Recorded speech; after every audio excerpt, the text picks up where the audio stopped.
മുബശ്ശരീങ്ങളിൽപ്പെട്ട മുബശ്ശറും bill ജന്നയല്ലേ Umar bin Khattab റളിയല്ലാഹു അൻഹു. ഹബീബായ തങ്ങൾ പറയുന്നുണ്ട്, ദഖൽതുൽ ജന്ന, സ്വർഗ്ഗത്തിലേക്ക് ഞാൻ പ്രവേശിച്ചു. ഫഇദാ അന ബിഖസ്റിൻ മിൻ ദഹബ്, സ്വർണ്ണത്തിന്റെ ഒരു കൊട്ടാരമുണ്ട് അവിടെ. സ്വർണ്ണത്തിന്റെ ഒരു കൊട്ടാരം ഞാൻ കണ്ടു അവിടെ.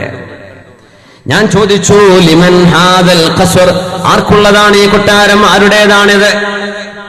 ഖാലൂ ലിശാബിൻ മിൻ ഖുറൈശ്, ഇത് ഖുറൈശികളിൽപ്പെട്ട ഒരു യുവാവിനുള്ളതാണ്, ഒരു ചെറുപ്പക്കാരനുള്ളതാണ്, ഖുറൈശികളിലെ ഒരു യുവാവിനാണ്. ഫളനൻതു അന്നീ അനഹു, ഞാൻ ആലോചിച്ചു പോയി, ഒരു പക്ഷേ എനിക്കുള്ളതാവാം. അഫ്ദലുൽ ബശറല്ലേ, ഖൈറുൽ ഖൽഖല്ലേ, അല്ലാഹുവിന്റെ മെഹബൂബല്ലേ. ഹബീബ് ചിന്തിച്ചു പോയി, എനിക്കുള്ളതാണോ എന്ന്.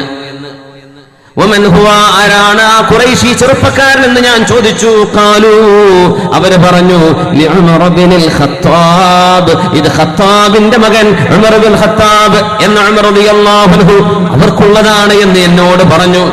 റഅയ്തു ബിഫിനാഇഹാ ജാരിയതൻ, സ്വർഗീയ സുന്ദരിയായ ഒരു ചെറുപ്പക്കാരി പെണ്ണിനെ ഞാൻ ആ കൊട്ടാരത്തിന്റെ മുമ്പിൽ കാണുകയും ചെയ്തു. ഉമറേ, എനിക്കൊന്ന് തോന്നി, ആ വീട്ടിലൊന്ന് കരയാലോ എന്ന്, അതിന്റെ ഉള്ളൊന്ന് കാണണമെന്ന് തോന്നിപ്പോയി. നിങ്ങളുടെ വീടല്ലേ? ഉമറേ, നിങ്ങൾ വല്ലാത്ത ആത്മീയമായ അഭിമാനബോധമുള്ളവരല്ലയോ, ഞാൻ ആ കയറിയത് നിങ്ങൾക്ക് അങ്ങ് ഇഷ്ടപ്പെട്ടില്ലെങ്കിലോ എന്ന് വിചാരിച്ച് ഞാൻ കയറിയില്ല ഉമറേ എന്ന് പറഞ്ഞപ്പോഴാണ് കരഞ്ഞുകൊണ്ട് ഫാറൂഖ് തങ്ങൾ പറഞ്ഞത്, ബിഅബീ അൻത വ ഉമ്മീ യാ റസൂലല്ലാഹ്, എന്റെ ഹബീബായ നബിയേ, അലൈക അഗാർ, അങ്ങയോട് എനിക്ക് ദേഷ്യം വരുമോ നബിയേ, ഒന്ന് കയറിക്കൂടായിരുന്നോ നബിയേ എന്റെ ആ വീട്ടിലേക്ക്? മഹാനായ ഫാറൂഖ് റളിയല്ലാഹു അൻഹു പറയുമായിരുന്നു, ലൈതനീ ഷജറതൻ തുഅലദ്, ഞാൻ കൊതിച്ചു പോവുകയാണ് ഭൂമിയിൽ ഞാനൊരു മരമായി ജീവിക്കുകയും ആ മരം പിന്നീട് പിഴുതെടുക്കപ്പെടുകയും നശിപ്പിക്കപ്പെടുകയും ഇല്ലായ്മ ചെയ്യപ്പെടുന്ന ഒരു വൃക്ഷമായി പോയിരുന്നെങ്കിലെന്ന്. ഈ സന്തോഷ വാർത്തയൊക്കെ അറിഞ്ഞതിന്റെ ശേഷം സ്വർഗത്തെ സംബന്ധിച്ച് അവിടെ കടക്കാൻ മാത്രം യോഗ്യത എനിക്കുണ്ടോ എന്ന് ചിന്തിച്ച മഹാനാണ് ഉമർ ഇബ്നുൽ ഖത്താബ് റളിയല്ലാഹു അൻഹു. ബൈനൽ ഖൗഫി വർ-റജാ, ഈ പേടിയും ഭയവും, എന്നാൽ അല്ലാഹുവിന്റെ റഹ്മത്തിൽ പ്രതീക്ഷയും.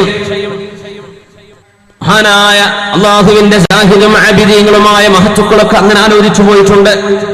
മഹാനായ സുഫിയാൻ സൗരി റളിയല്ലാഹു അൻഹു 1000 വർഷം കഴിഞ്ഞ് നരകത്തിൽ നിന്ന് മോചനം കിട്ടി സ്വർഗത്തിലേക്ക് വരുന്ന ഒരാളിന്റെ കഥ പറഞ്ഞു കൊടുക്കുമ്പോ മഹാനവറുകൾ പറഞ്ഞു, അതമന്നാ അർജു അൻ നകൂന ഹുവ, 1000 കൊല്ലം നരകത്തിൽ കടന്ന് സ്വർഗത്തിലേക്ക് വരുന്ന ആൾ ഞാനായിരുന്നെങ്കിൽ എന്ന് കൊതിക്കുന്നു എന്ന് മഹാനായ അല്ലാമ സുഫിയാൻ സൗരി റളിയല്ലാഹു അൻഹു. എന്തേ പറയാൻ കാരണം എന്നറിയോ? അല്ലാഹുവിന്റെ നരകത്തിൽ അയാൾ ശാശ്വതനായി കിടക്കുന്നില്ലല്ലോ.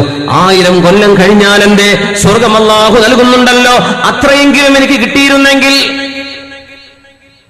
ഇന്ന് സ്വർഗത്തിൽ ടിക്കറ്റ് മുറിച്ചു കൊടുത്തു കഴിഞ്ഞു, ഉറപ്പാണ് പോയിക്കോളിയെന്ന്. സുബ്ഹാനല്ലാഹ്. ഹബീബായ നബിയും സഹാബികളും അങ്ങനെ ചിന്തിക്കുമായിരുന്നില്ല. വളരെ പേടിയിലായിരുന്ന, വിഷമത്തിലായിരുന്നവരെ ഒന്ന് എഴുന്നേറ്റ് ഒരു സ്വലാത്ത് ചൊല്ലിയിരിക്കുകയാണ്. സ്റ്റേജിൽ മുള്ളവർ എഴുന്നേൽക്കരുത്. ജസാക്കുമുല്ലാഹ്. സ്വല്ലു അലൻ നബി മുഹമ്മദിൻ വആലിഹി അല്ലാഹുമ്മ സ്വല്ലി അലാ സയ്യിദിനാ മുഹമ്മദിൻ വഅലാ ആലി സയ്യിദിനാ മുഹമ്മദിൻ വബാരിക് വസല്ലിം അലൈഹി. اللهم صل على سيدنا محمد وعلى آل سيدنا محمد وبارك وسلم عليه. ഹബീബിന്റെ ഹദറത്തിലേക്ക് ഈ സ്വലാത്ത് സലാമുകൾ അല്ലാഹു എത്തിച്ചു കൊടുക്കണേ തമ്പുരാനെ. ആമീൻ യാ റബ്ബൽ ആലമീൻ.